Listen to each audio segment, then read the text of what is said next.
just decide in your mind that we're going to speak from the pitch. You don't have a stand, you don't have anything, you don't have banners, just speak from the pitch. We are hoping that we're going to speak from the No, but from you the should heart. be, no, from the heart. How do I speak from the heart when you prepare the statement? We agreed on the statement in a press conference at 1 o'clock for lunchtime. Unless you want to do it inside the room when the secretary.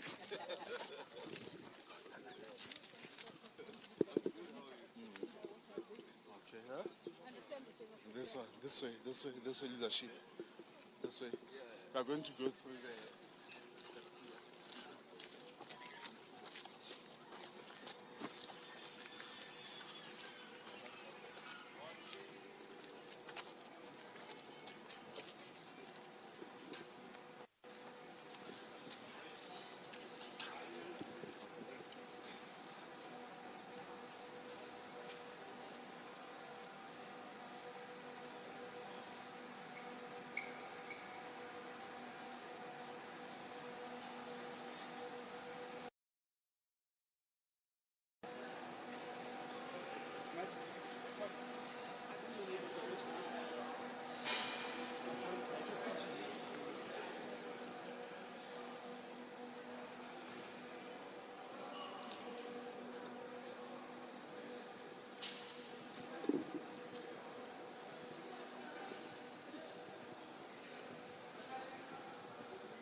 Sorry.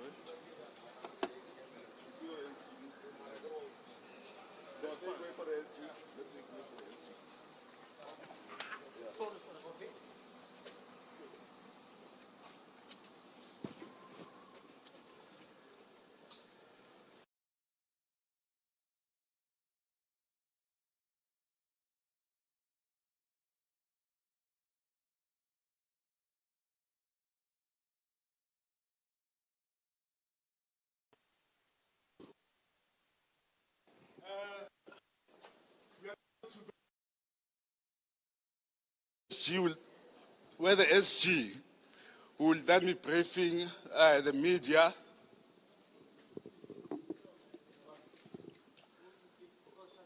Where, colleagues, can you hear at the back?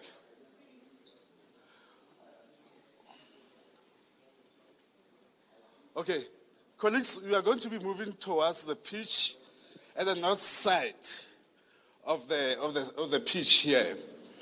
The SG will then be briefing the media from that point, and will be facilitated by the spokesperson of the ANC, Kurit Mahlengi.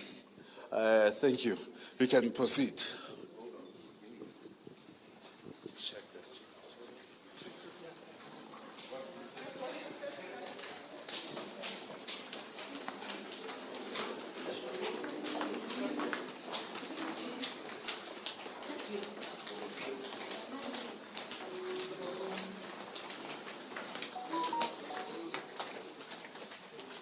We are going towards the north side, which is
Over to you, SG.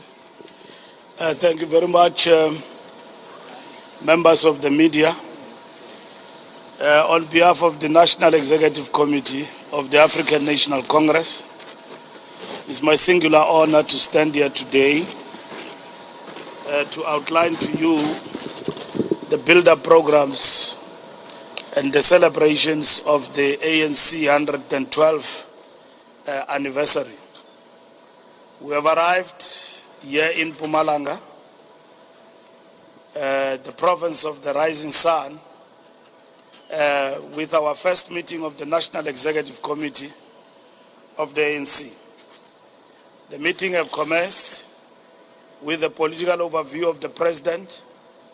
We have just finished presenting the annual report of the National Executive Committee. The Secretary General of the ANC, in terms of Rule 16.6.5, is expected to present an annual report to the National Executive Committee. That annual report is an account of the National Executive Committee's work for the past year, and that account goes to the structures of the organization, all our branches, regions, and membership of the ANC.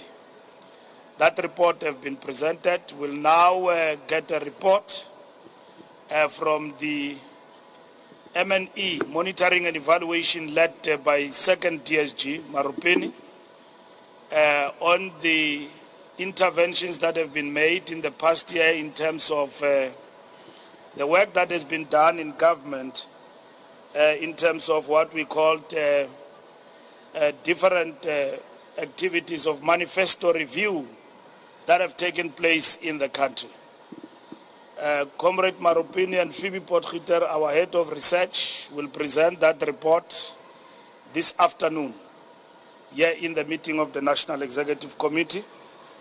And thereafter, they will also have an opportunity to interface with you about that discussion in the National Executive Committee. They will have presented in the press conference media briefing this afternoon. But that also goes with the presentation on the framework of January 8 statement. What is likely to go to the January 8 statement, and what is our overall assessment of the political socio-economic situation in the country, and what is likely to inform our approach and our forward momentum in relation to the new year. So that's what is going to happen, and our National Executive Committee has started. We will be having the most important event on the 13th of January, here in this venue, of the celebrations of the ANC. And on Monday, we'll have a cake cutting to celebrate January 8th birthday of the ANC, which will happen on Monday. Thank you very much. The African National Congress is holding a meeting of its National Executive Committee in Mpumalanga. With its rich history of liberation struggle, Mpumalanga is the perfect host for this year's January 8 statement of the ANC. The province has been home to many of South Africa's most prominent liberation struggle heroes, each with their own inspiring story of courage and resilience. From Bethal to Dagaskraal, Emelo to Secunda, Mkizeville to Volksrust, these places remind us of the sacrifices made by those who fought for the freedom and equality of South Africans. Their legacy lives on, inspiring us to continue the fight for justice and equality for all. Bethal, Mzinoni, many of South Africa's prominent liberation struggle heroes such as Richard Gertin Sibande, Nokuthula Smelani, Ruth First, and Henry Mr. Drum Ngumalo have a history with Bethal. In Dagaskraal, Oxford-educated Dr. Pixley Sakakaiseme, who founded the African National Congress forerunner, calls the modest settlement of Daggaskral, which overlooks the vast landscapes of the highlands of his homeland.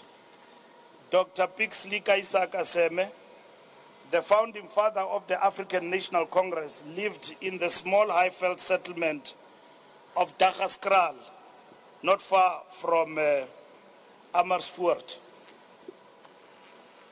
Historically, Emelo served as a critical juncture in the struggle for South Africa's liberation, acting as a pivotal stopover for the ANC's Umkhonto weSizwe members traveling to Swaziland and Mozambique. The region, which experienced forced removals in the 1960s, also boasts many cultural and natural attractions. Secunda. While Secunda is typically associated with industrial and commercial sectors, it also has a rich liberation history. It was home to some of the country's most daring freedom fighters. Vincent Sikiti, also known as Sydney Sibepu, and Victor Kayani, also known as Bongani Mtetwa, were key Umkhonto weSizwe Special Operations Unit members in a major operation in 1982. They executed the bombing of the strategic Sasol petrochemical plants, leading to their recognition at the Sasol 3. Sols, Mkhizeville, Driefontein, nestled amidst pine forests and recognized as one of South Africa's dams, also holds significance in the nation's fight for freedom. Vusimuzi Sol Mkhize, chairman of the Driefontein Community Board, firmly opposed the forced relocation of African landowners. After a peaceful protest gathering escalated into conflict with the police, Mkhize was fatally wounded. His legacy is commemorated by a statue erected in his honor in 2008. Volksrust. The story of Volksrust is intertwined with the efforts of human rights activist Mahatma Gandhi and his wife, Kastuba. Arrested repeatedly for their protest marches against discriminatory laws, their efforts ultimately led to improved living conditions for the Indian community. National Executive Committee meeting scheduled for 5 to 7 January. The NEC meeting is set to take place as it has started, and I've already alluded to that. The NEC will focus on a number of issues that I've already explained. The NEC, when it rises on Sunday, will focus on the Buildup programs. As previously mentioned, the January 8th rally commemorating the 112th anniversary of the ANC will take place at Mbombela Stadium within Mpumalanga province on Saturday, 13th January 2024. We are commencing the week with a wreath-laying ceremony at the burial site of our departed Liberation Movement pioneers on Monday. This will be followed by a commemorative breakfast with their respective families. The 112th ANC anniversary will be celebrated with a cake-cutting ceremony, the time for which will be disclosed in due course. Interactions with a variety of stakeholders will follow this. Tuesday's program will include the revolutionary pilgrimage, catering to interactions with the traditional leadership here in Mpumalanga. Wednesday will be scheduled includes a session which will focus on poverty, alleviation, programs, and fighting crime.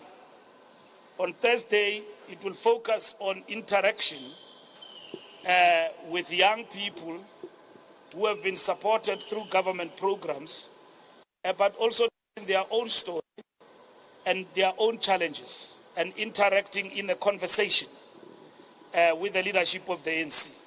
This will happen from all four corners of this province, from east to south, north, south to north, and east to west.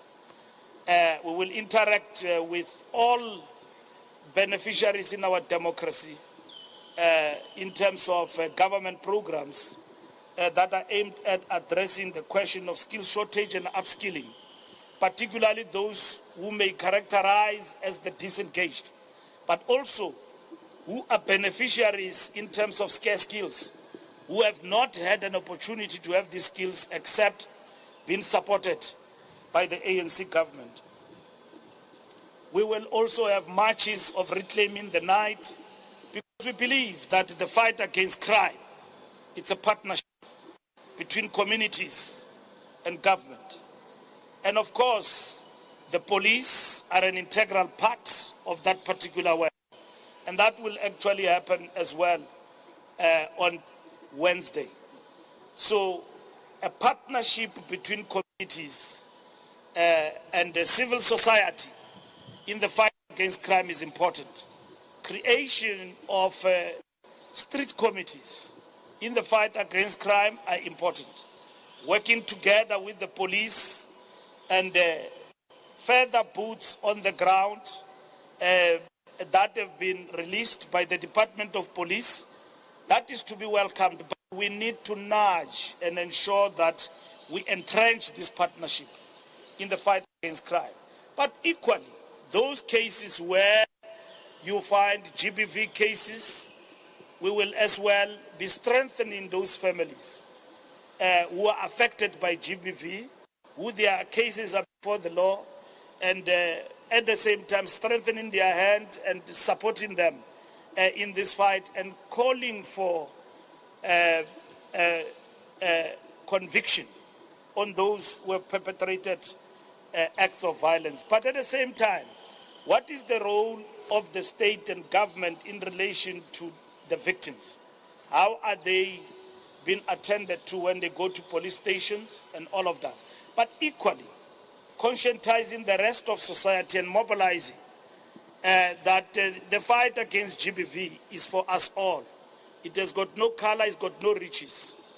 It is a societal struggle, but equally, it is about me and you, and at the same time, to deal with the phenomenon that is eating the moral fiber of our society, which is called gender-based violence. And this is what we need to deal with in our efforts of mobilizing of society. And then on the Friday, we will have the dinner, in which the president will deliver the preview at 8 o'clock sharp in the dinner, which is a fundraising dinner, but the president will deliver a preview statement in which he gives a sense of what the January 8 statement of the ANC will look like. We will crisscross the province in terms of deployment.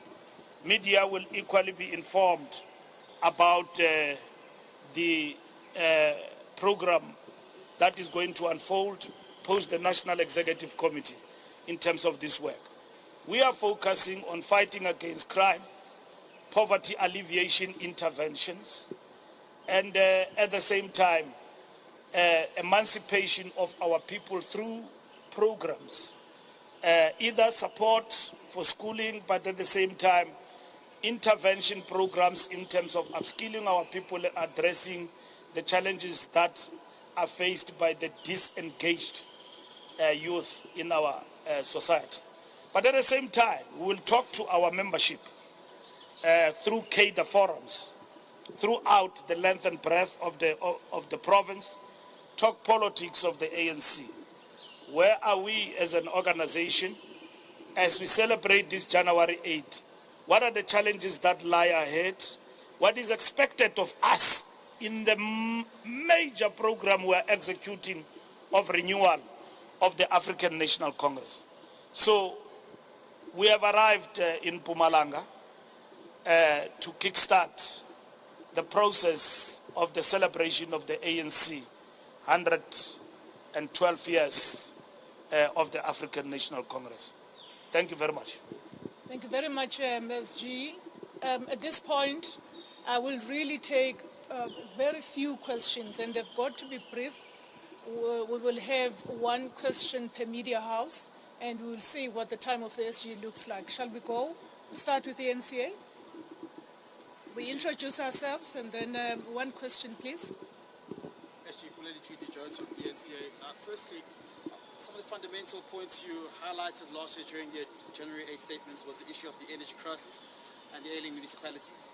A year on, are you satisfied with how some of the programs the government have been carried out to address these issues? You mentioned that load shedding would be done by last year, but just in the new year, we still have persisting energy issues such as load shedding, stage 3. Just your reaction to that? Thank you very much. I'm going to Can I address that Okay, quickly? all right. Because I don't have a pen. We're at the pitch, so the pitch is a site of play. So, Let's play. yeah, let's play. Let's play. Now, first, with regard to load shedding, we have said as the ANC, which we are a ruling party, we want load shedding done. And we envisage that by December, that this will be the case. And in this particular instance, we are encouraged by the efforts of the workers and the management at ESCOM, and the fact that by now we have employed Dan Morokana as the CEO to strengthen the management. And then more powers are going to be given to the Minister of Electricity to focus on this particular work. A number of interventions have been made. Kusile, we have been reported as we cross to the new year, big announcement. Kusile, part of it connecting to the grid. That is what is important.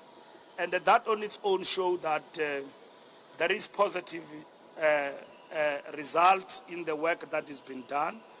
And of course, we want load shedding gone like yesterday and permanently. And that has been the measure that Mbalula said load shedding will be gone, and all of that. It became a big issue when load shedding stage 2 and 3 was actually introduced.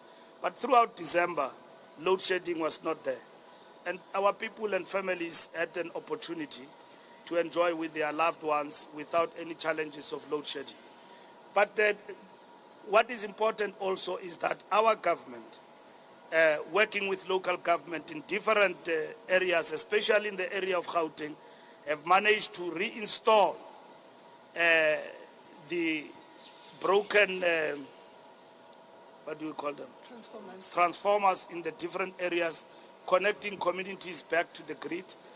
We still urge communities to work very hard with everyone else to protect these transformers, because their vandalism have got an effect in terms of connectivity of the community to electricity in the different areas and local areas in our country. So we are confident with the work that has been done and with the signs we have seen practically of load shedding being reduced is quite encouraging to us. But nonetheless, we are not at the point where we can say we are celebrating. We want it gone, and we're very much concerned about the fluctuation, the tap and the Leipzig way, the ad hoc way in and on and off. We know the effects of load shedding in terms of the economy. So we want it gone. And we know that load shedding is being used and is going to be used in the campaign against the ANC government. And in this particular instance, it is against that background that it is in our interest, not only for an election, but for South Africa as a whole, that we deal with this matter, not just as a political issue, point scoring and the plastering up cracks, and then only to find that this thing is not gone. We must deal with it holistically and permanently for the sake of our economy, irrespective of the fact that there is an election or not.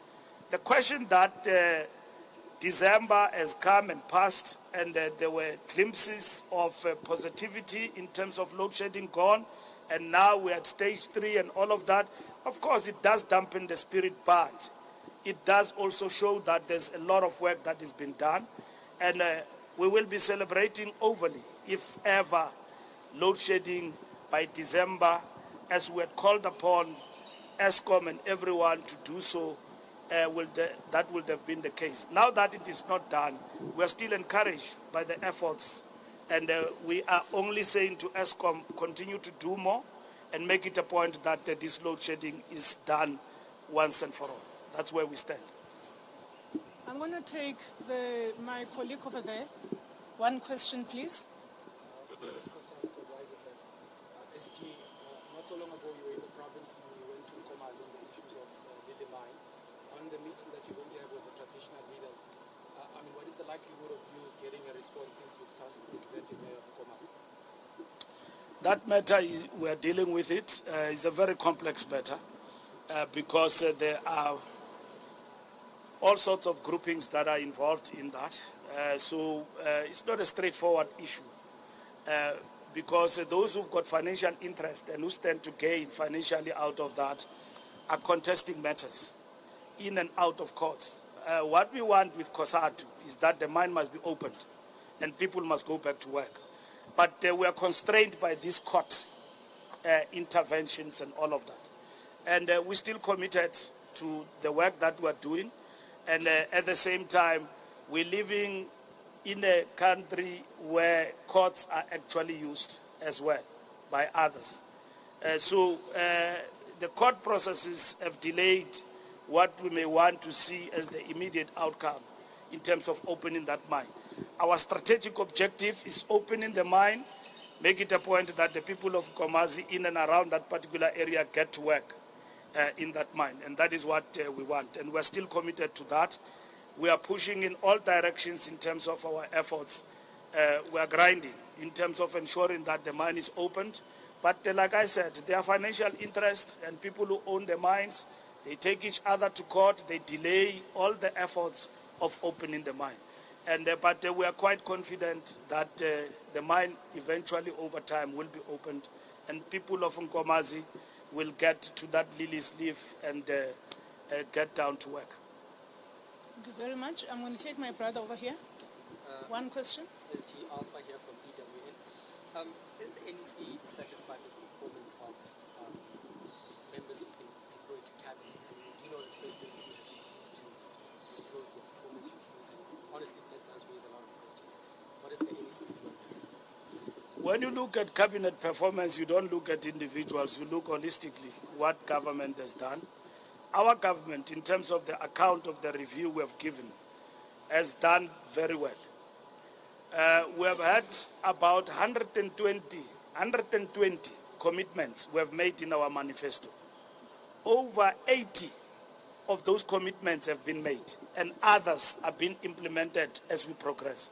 Our Achilles heel in government is logistics in terms of Transnet and the challenges it's facing. Our Achilles heel is load shedding in terms of electricity supply that remains, that affect globally, and government performance. And those are the things that affect us out of delivery to our people. All other challenges are actually being met and are being addressed, and we can give a full account of that, which we have done in our manifesto review process. So we don't single out ministers and then say this one has not done well and all of that, and then they must be subjected to punishment of removal and all of that. We believe in collective government work in terms of delivery. At the end, the ANC will be judged as a party and as a collective. And where we are not doing well in terms of areas that I've mentioned, we are strengthening ourselves to basically ensure that we do deliver. You know that we are addressing a couple of years of state capture that has ravaged the performance of some of the entities. Transnet was well run, efficient and all of that, and we know what state capture have done. We have addressed state capture. We know what state capture have told us. Who are the culprits? We're no longer thumb-sucking now. We've got reports before us. We are not thumb-sucking when we talk about state capture. State capture in law is actually now being affirmed as the reality. It's no longer something that me and Mahlengi we theorize or we are throwing bones about it. It is confirmed through the Judicial Commission of Inquiry by Judge Zondo. And the battle cry now around state capture is that let those who have delayed progress and ravaged and undermined the efficient functioning of state entities face the music of the law. I mean, face the law in this particular instance, the might of the law. And that is what is important, and we are for that. And we ourselves are very much part of society and impatient with how things are happening, but we are confident with the work that we are doing to strengthen law enforcement and all of that, that indeed these people who are implicated in the fall of the state institutions and in particular state-owned entities will face the music. And some of them are before the law, are in court, and they've been arrested. Of course, some have been released, but the NPA have told us that it's temporary and all of that. If somebody is implicated and is just released because the state, in terms of gathering information and evidence against those individuals, is weak, that then brings into question the capacity of our institutions. So all of those need to be addressed, to address the work that has been done by Judge Zondo through the State Capture Commission. I'll come this way. I still have to take the others that haven't had a chance. The newsroom. Just a quick one, SG. This administration has been big on renewal and bringing back unity into the party. So I have to ask this. Has the NEC spoken about its former president, who is actually here in Mbalula this weekend campaigning for a different party? And what did it say about that? We note President Zuma's presence everywhere in the country, in our political life. The NEC have directed that we will reflect on President Zuma and the statements he have made, and his endeavors to launch or to establish MK Party, which has been registered as a political party. We will deal with that matter at length and in depth at the right moment. There are a lot of things that have been said every day, some which we believe are distortions and are far from the truth. But we're not going to respond in snippets. Our constitution is very clear. There is no two parties. There is no party called MK existing in our name through somebody who wants to be a savior of the party or a messiah. There is no such. In the ANC, you resolve your issues in the party. We have had difficulties over time through different epochs and periods of transition and all of that. That has actually happened. So this thing is not new. When people were disgruntled, were not happy about President Zuma, they went to form COPE. When people don't agree with President Ramaphosa, they form MK. I don't know when me and Mahlengi become president, what will they be disgruntled about and what will they form? So that has happened in the life of this organization. And COPE today is dead, basically. Many members have come back to the ANC. Very few are still on the other side. So the ANC remains. The ANC does not belong to Mbalula. It does not belong to President Ramaphosa. And there's no ANC of Ramaphosa. There's no ANC of Thabo Mbeki. There's no ANC of Mandela. There's ANC of our ancestors, which will remain for many generations to come. We talk renewal because it's either we adapt or die. At a given point in time, we commit mistakes, and then we say to our people who have heard from the path we're following, and then we are on the path of renewal. In our last manifesto, in the last election, The reason why people voted us, we said to them, we admit that in the past 10 years, you have given us this opportunity to lead, who have veered off the path of what is expected in terms of the values of the ANC. Give us another chance. We are embarking on the process of renewal, which is what we have done as an organization. So we are on the path of renewal, and that is it. Any distortions politically that have been peddled out there, we are going to respond to them at an appropriate time. And it's not that we will leave them hanging and not respond. We will respond. And all what we are saying to our members, let's focus on the task. Let's focus on the task. The task at hand is the liberation of our people from poverty, the fight against crime, to ensure that there are jobs in this country. The people of South Africa will not vote for the ANC because we had a squabble with President Jacob Zuma. The people of South Africa are going to vote for the ANC because we fought load shedding, we fought state capture, we fought corruption, and we create jobs. That's what the people of South Africa want. The people of South Africa do not want us to come to Moses Mabhida, to come to this wonderful stadium to celebrate, and then the manifesto or the January 8th statement is Jacob Zuma. They are not interested in that. President Zuma himself has had his time as president. He can go look at his own track record and praise himself. That I've done this, I've done that. He did the things that he did because of those were ANC policies. Where he has had weaknesses, the ANC has suffered dearly. EFF rose from a mere party of no percent to 10% during his tenure as the president because of Nkandla, because of a state capture and the Guptas, and became a bigger party. So that is what has happened. They disrupted parliament, and then that is it, and then their numbers increased. They even, in that process, called themselves people who could be looked at as people of superior logic because they won cases. And then they were affirmed that the ANC is on the wrong side and all of that. So we are from there. And the ANC was always there. And we endured the pain and the suffering as a party. Now we are out of that. The people want renewal from the ANC. Anyone has got the right to form a political party. And by the way, let me take you to confidence.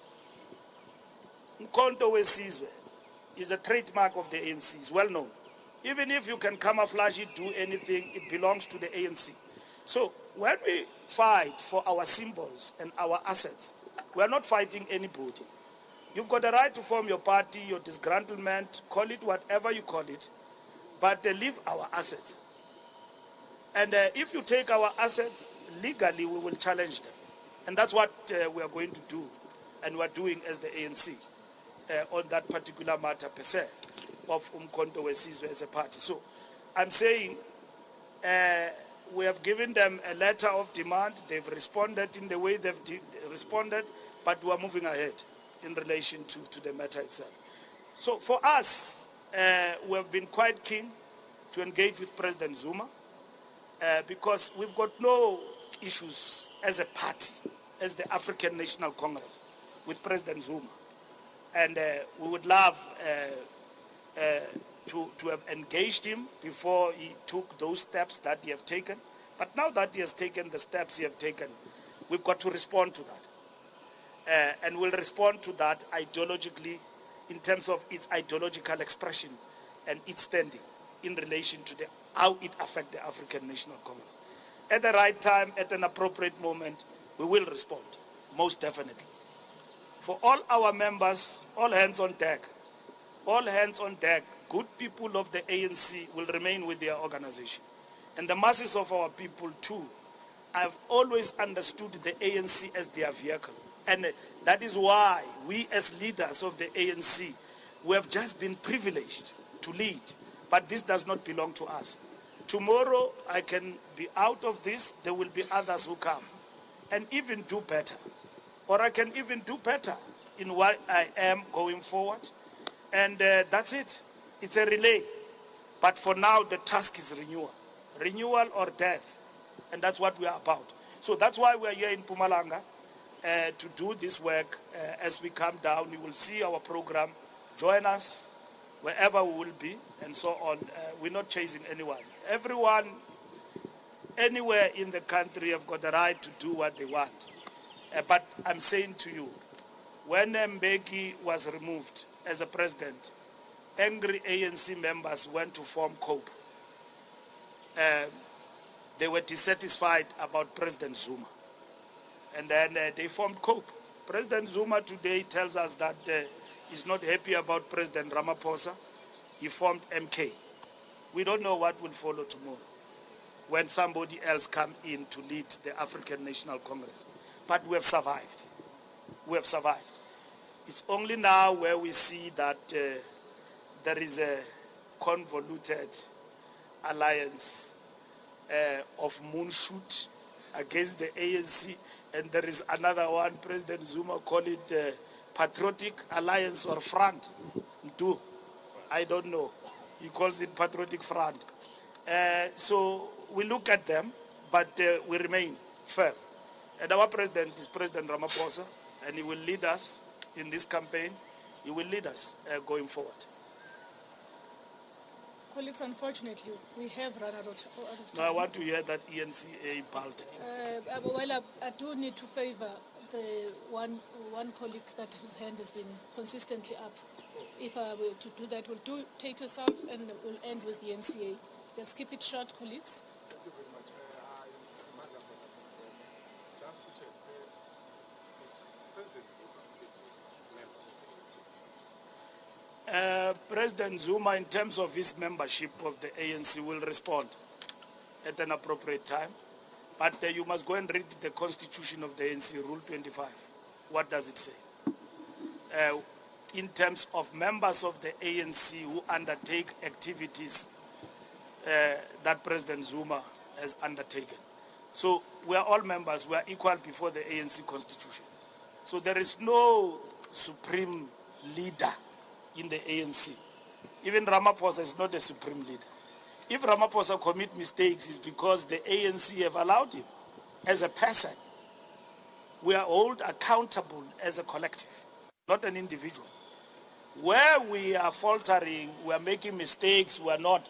The ANC all the time takes time to pause and reflect. January 8th is about that. It's to listen and not run around and not listen to yourself. You listen even to your critics, the people who don't like you and all of that. You listen to them because there is truth at the end in what they say. If we are slower in certain areas, we need to listen to that. And as a party like we have met now, map a clear way forward and then say, in terms of the January 8, which January 8 is marching orders? What do we need to our deployees in government, to all our members? What do they need to do in terms of government, wherever we are deployed and wherever we are, in terms of accelerating social transformation? So we are at peace with everyone. So we'd love to engage. Unfortunately, we did not have that opportunity to engage with our elder, our leader, former leader, who at any given point in time, like all leaders of the ANC, convene us from time to time to engage us. Here are the issues and so on that we need to talk about and so on. You know, we are disappointed but not shocked. Disappointed because we expected elders to be the ones who give guidance. They don't have to belong to structures. So answering your question, President Zuma doesn't have to be a member of the NEC to call me to his house and tell me what he thinks, how he feels. President Mbeki doesn't have to be here. President Khalima doesn't have to be here. Msimanga or whoever doesn't have to be here. They've got the right to convene us anytime and tell us what they think. If they so feel, they can even come here, we'll give them a slot. But President Zuma is an ex-officio member, but because of the challenges he faced of the case and all of that, even before we came in, the invitation was curtailed at that moment when he was arrested and convicted. So there's not been any invitation to him to come to the NEC. But even then, we accorded him the status of an elder of the ANC, who doesn't have to belong. Even anyone can come to the rally on Sunday and all of that. They will not be dismissed. Yeah. So these are elders of the African National Congress, and they belong to our organization. Kutiwa indlela ibuzwa kuba phambili. And that's what is important. So you don't have to, these people have joined the ANC ngegazi, some of them. And he will probably say to you, I don't need a membership to be a member of the ANC. I'm a member, even if this and that happens. But we are guided by the Constitution. The center must hold. The discipline is to all members. So in this particular instance, you've got a choice to make up your mind, to be here or to go. And that is it. Thank you very much. I see that my colleague from the ANC says he's covered now. Can you just give that indication again? All right. Thank you very much to you, members of the media. We will keep you updated on the live briefings that are going to be taking place. Do look out for the updated media advisories that will be coming out twice a day, up until January the 8th. Thank you very much, SG. Thank you. Happy New Year.